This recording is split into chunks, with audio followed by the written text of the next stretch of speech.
Napanatilihin itong malambot ang balat na hindi nagdadry. All natural serum. Dahil na rin sa dala ng carrots, mayaman sa vitamin A, vitamin C, antioxidant na tumutulong magbigay malusog sa balat dahil sa collagen.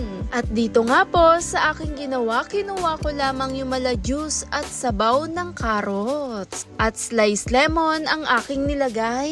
Dito sa mga pinagsama natin, tumutulong protektahan ng balat lalo sa pagkaroon ng dry skin. Kasama na dyan ang dala ng olive oil.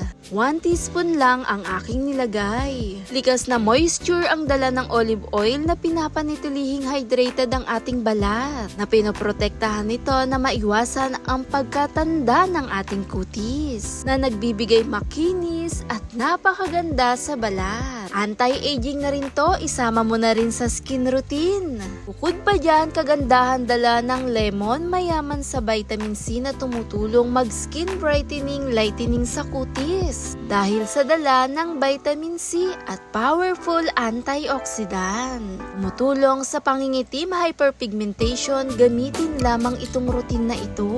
Sa paggamit, kumuha lamang ako ng small cotton at idirektang ilinis sa ating balat. Kahit pa po overnight natin to, pwedeng-pwede, kinabukasan pwede natin ng banlawan. At mapapansin mo rin talaga yung lambot at resulta na tumutulong magbigay kinis sa balat. Natural astringent na rin ito.